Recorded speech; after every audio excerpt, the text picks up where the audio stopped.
El próximo módulo es de nutrición inmunomoduladora en el paciente quirúrgico. Vamos a invitar al doctor Diego Toledo, al doctor Joan Wilney y al doctor Dan Braisberg para acompañarnos en este módulo. La primera presentación es del doctor Diego Toledo. Aprovecho para agradecer a Diego por haberse quedado conectado todo el día con nosotros.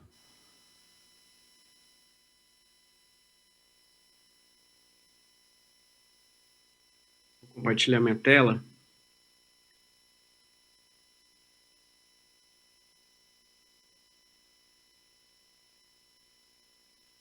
Gracias, Diego, por estar ahí.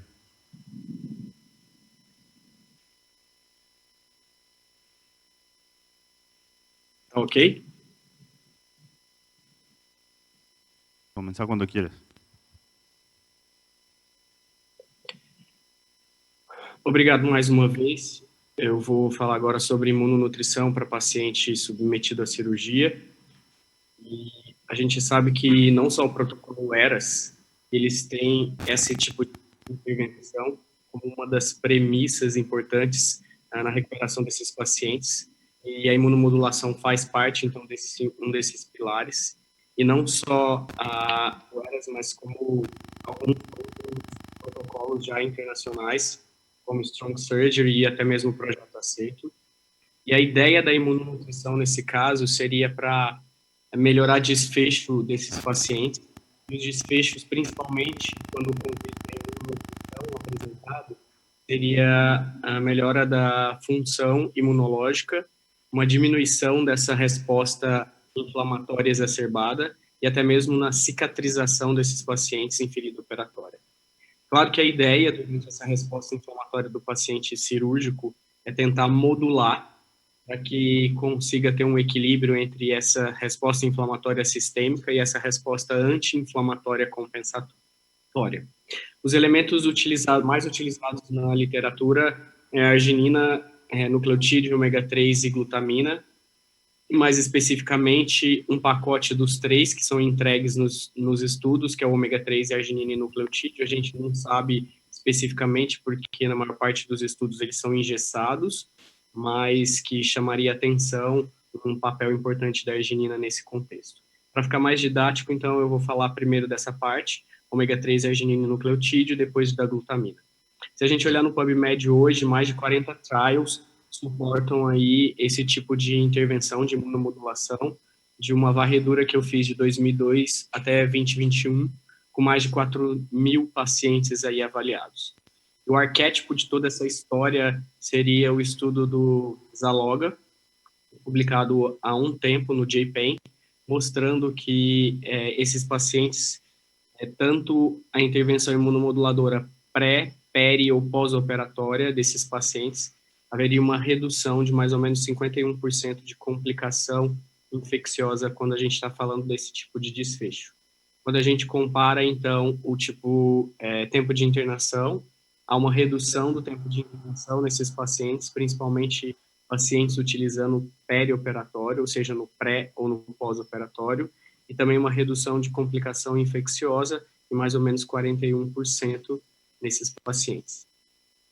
Um resultado de um outro estudo randomizado, mostrando que de 2012 em pacientes cirúrgicos, mas aí já elege especificamente pacientes de alto risco nutricional com NRS maior do que 3, onde a intervenção pré-operatória com imunomodulador ômega 3, nucleotídeo e arginina, houve uma melhora, então, em termos de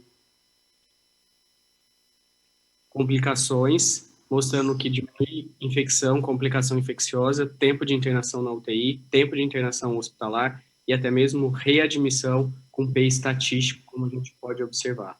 E há também uma melhora na prevalência da resposta inflamatória prolongada no pós-operatório desses pacientes, mostrando, então, esse efeito modulador da resposta inflamatória do imunonutriente. Sim, em curto prazo, nesse estudo do Nutrition em 2013, ele responde, sim, em curto prazo, essa intervenção pré-operatória da suplementação enriquecida. Ela pode ou não melhorar em pacientes nutridos, submetidos à cirurgia de câncer do trato gastrointestinal. E a resposta é que para esses pacientes nutridos, não houve diferença, então, em termos de intervenção, por isso que talvez faça mais sentido a utilização no período pré e pós-operatório em pacientes desnutridos. Quando a gente olha de novo para esse tipo de intervenção, como o protocolo ERAS aqui, 7 dias antes de cirurgia do colo retal eletiva e 5 dias depois no pós-operatório, há uma diferença significativa, sim, em porcentagem de complicação infecciosa, mas voltando a falar que esses pacientes aqui eram pacientes com risco nutricional. E existe um efeito também em cirurgia do trato gastrointestinal alta, uma das maiores revisões sistemáticas aqui, com 2.016 pacientes, a intervenção em 1.017 versus 999 sem intervenção, e no geral, nessa análise, eles encontraram uma redução naqueles pacientes que utilizaram da intervenção imunomoduladora, de melhora de infecção, de ferida operatória, de taxas e redução do tempo de internação para esses pacientes. E por isso deveria ser recomendado para esse fim em programas de cirurgias do trato gastrointestinal superior.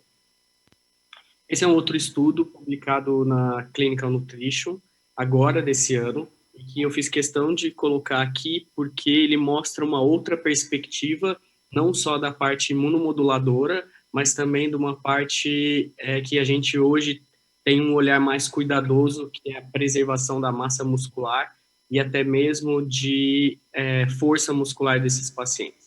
Então, aqui a gente consegue avaliar aqui um estudo que foi randomizado para receber o imunonutriente 105 pacientes versus o controle, onde, em termos de peso, tanto no baseline quanto 3 meses depois, não houve diferença em termos de peso, do ponto de vista estatístico, mas quando a gente olha para a composição corporal desses pacientes, sim, houve uma diferença importante estatística aqui, com peso significativo, mostrando que na coluna daqueles pacientes que utilizaram, então, o suplemento imunomodulador, houve uma melhora da massa muscular, então ele perdeu menos massa muscular do que o paciente que não utilizou o suplemento imunomodulador. E quando eles falam em prevalência de sarcopenia, eu tentei ler o trial para ver se realmente ficava claro se era só sarcopenia que eles estavam falando, acoplado a uma avaliação de força, porque a sarcopenia, o conceito é esse, não só alteração de massa, e aqui eles mostram uma prevalência mais reduzida de sarcopenia em 3 meses, naquele subgrupo que utilizou, então, o imunonutriente aqui, nesse estudo randomizado, mostrando, então, um desfecho favorável nesses pacientes em termos também de massa muscular e composição corporal. E a glutamina, se a gente olhar para a glutamina, em 2006, sim, ela tinha um papel muito importante, principalmente em pacientes com a cirurgia abdominal, com redução de complicação infecciosa, principalmente era esse o intuito da utilização da glutamina endovenosa aqui no estudo. E depois, no New England, no estudo Redox, famoso estudo Redox, em 2013, a gente avaliou com mais critério a utilização da glutamina, que era muito amplamente utilizada, ou seja, discriminadamente, sem muito critério, principalmente em pacientes dentro da terapia intensiva. E o que esse estudo nos revelou? Que aqueles pacientes no subgrupo que utilizaram, então, glutamina endovenosa, tinham um pior desfecho, principalmente em acúmulo de disfunção orgânica, e principalmente nos estudos de análise pós-hoc desse estudo Redox, mostrando uma complicação ainda mais intensa em pacientes com disfunção hepática e renal. Num comparativo de um estudo publicado entre a glutamina e até mesmo uma intervenção sem glutamina, nesse estudo mostrando que esses pacientes, um grupo 150 pacientes, no outro 149 pacientes, mostrando que houve uma melhora nesses pacientes que utilizavam, então, a glutamina, e principalmente em pacientes cirúrgicos, e a grande dúvida era em que momento utilizar e para qual paciente utilizar. Então, se a gente olhar para resultados positivos da literatura, é que ele tem que ser parte de uma nutrição, por exemplo, principalmente parenteral, em pacientes submetidos à nutrição parenteral, utilizar não tão precocemente, principalmente nesse subgrupo de paciente cirúrgico, e numa dose que não ultrapasse de 0,3 a 0,5 gramas por quilo. E se a gente olhar para os resultados negativos dos estudos onde foi utilizada a glutamina endovenosa, foram pacientes que utilizaram junto com nutrição enteral ou que não atingiam adequadamente todo o suporte nutricional pela nutrição enteral, uma administração muito precoce da glutamina em pacientes muito mais clínicos e com disfunções orgânicas, principalmente disfunção renal e hepática, e em altas doses, acima de 0,7, esses foram os resultados negativos, então, da glutamina. E aí, como recomendação, a Sociedade Americana sugere que a gente possa utilizar, principalmente em pacientes cirúrgicos, mas em pacientes críticos que tenham disfunção orgânica, a gente não deve utilizar por todos esses resultados negativos, mas a gente não deve esquecer, principalmente nesse cirúrgico, no paciente cirúrgico, no pós-operatório, de grande porte, que vai para a UTI, que não tem disfunção orgânica e que vai utilizar a nutrição parenteral, lembrar sim da glutamina como um elemento e aliado importante. O que fica de conclusão é que, quando a gente olha para o ômega 3, arginina e nucleotídeos no pacote de entrega, peri ou pós-operatória, a administração dessa fórmula enriquecida deve ser dada principalmente em pacientes desnutridos submetidos à cirurgia do trato gastrointestinal e oncológica. A evidência ainda não é tão clara se é exclusiva para o período pré-operatório, quando a gente está falando de paciente, principalmente quando a gente está falando de pacientes nutridos, bem nutridos. E mostra uma efetividade, sim, para formulações para uma diminuição de complicação terapêutica. E na glutamina, não tem nenhuma recomendação oral que sustente esse tipo de evidência como imunonutriente. Como endovenosa, ela deve ser considerada, sim, principalmente em pacientes cirúrgicos e que não têm disfunção orgânica, e respeitar a dose ótima e não ultrapassar de 0,5 gramas por quilo por dia. Muito obrigado.